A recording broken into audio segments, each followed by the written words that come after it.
Okay, so this is the video where I explain how to format threat themes for Rain World. I know a couple people asked for this. This is not like an official video or anything because I plan on doing one that's more like general purpose.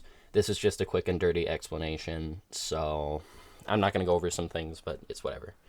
So anyways, so the first step to formatting and putting your stuff in game is making sure you've exported everything properly. You're gonna have all of your tracks like this, where, like, you know, this is how it'll look at max threat. If you want to have it where it's just everything is playing the whole time, you can do that, or you can have parts where instruments drop out, so you have like sections. That's totally a thing you can do. That's what I do. This is the official format for how the drainage system threat looks and how it plays in game. So it'll have everything drop off at this point, and then this perk will come back, and then we get some other stuff to come back. That's how it'll look. You don't have to do that, but if you want to, you can. Make sure you remember the track length. So it'll go to this 33. We're going to have this thing here, and we're going to export it as a wave. So say I'm just going to export this as a wave file.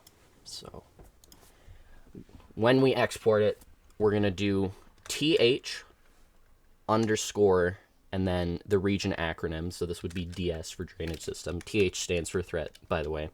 Space, dash, space, and then you're going to label it. So this is kick. So we're just going to export it. Give it some time. It says it's 40 bars, but it's actually, 32 or whatever it said. So the extra, 8 at the end are for reverb and delay to be, allow it to, what's the word? Kind of fade off. Because if you just cut those off and then had it loop, it would sound very abrupt and strange. So what we're going to do is we're going to do that. And then we're going to do a new file. Remember the BPM. Have it be 127 again.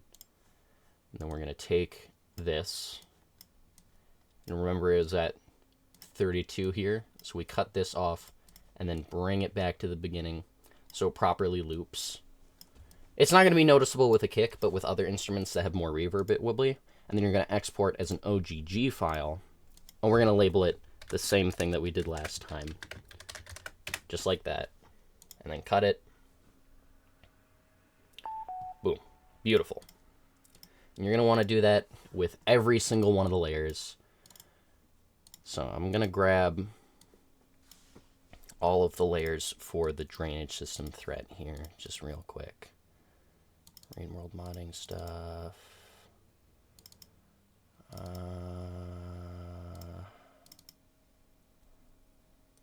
There we go. So we're going to copy this, delete this guy, and then, whoa, my computer is freaking out.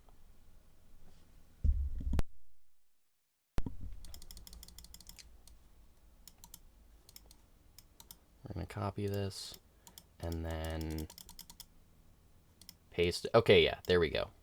So these are all 8 of the layers. So once you have all of your stuff, you're going to make a text file.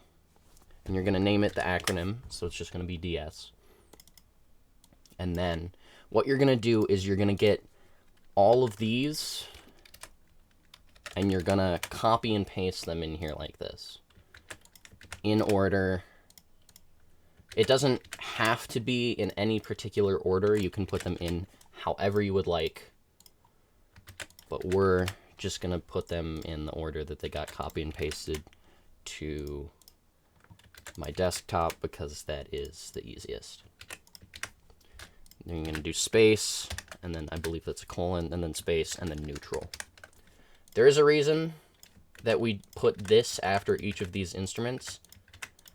There was a whole system where if there was an instrument, you could put high karma or danger, and that means that only enemies that would contribute a certain amount of threat, or if you were at max karma or something, that layer would only be picked under those circumstances, but it's unused. So if you see that in other threat theme formats, if you look at the other text files, They do have that, but it doesn't actually do anything, so don't worry about it.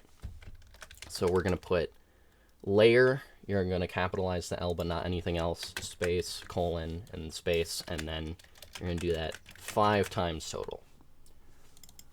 I'm going to make the font here bigger so it's more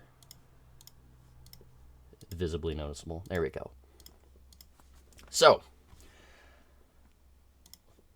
you can do more than 5 layers if you would like. I'm going to open the DS file here. You can do more than 5, but Rain World functions off of a 5-layer system. Like, if you turn on the visual threat pulse thing at the bottom of the screen, it does 5 circles, and it makes it easier to manage. You can do more than that. I know Sky Islands does 6, and I know that the unused version of Rubicon does 7, but generally I keep it to 5. 5 is very, very manageable. So for the first layer, I generally like to do... Oh, we're going to get rid of this right here. So for the first layer, we're going to do these. It's going to be the kick and the hats. So, we're going to find them. So we got kick. We're going to copy it. We're not going to do the neutral part. We're just going to do this. And then we're going to do comma, space, and then we're going to do hats. So what this means is that for the first 20% of the threat layer, it will play the first layer. Like when that circle is filling up, that first circle is filling up, when it's fully filled, it will be playing this first layer.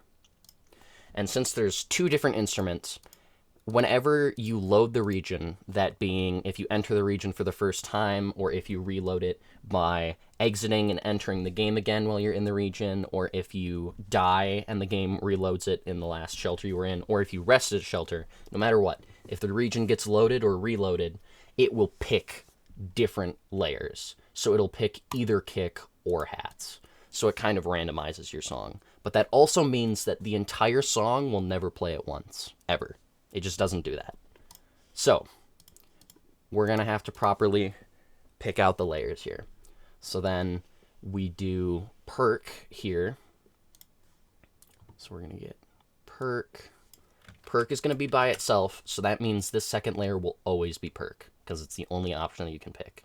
But this can be either kick or hats when it comes in, if that makes sense.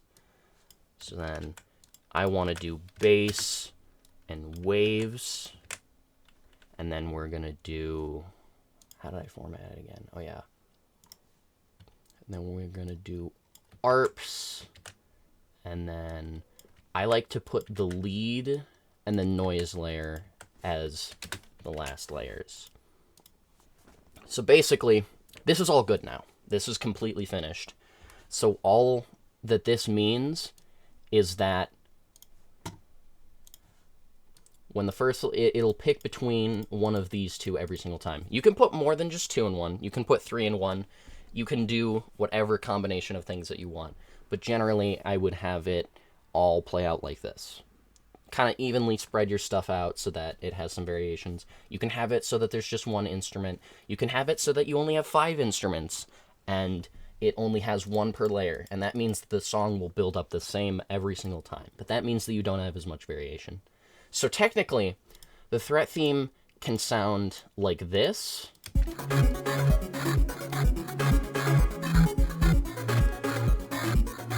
At max threat. Or it can sound like this.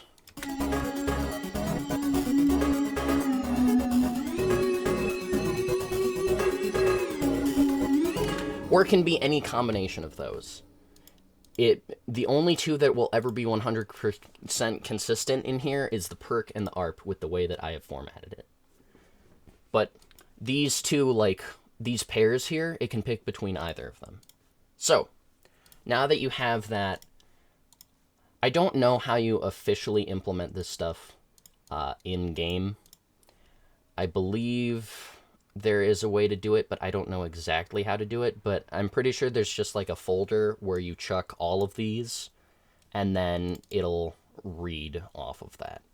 So I mean, there you go.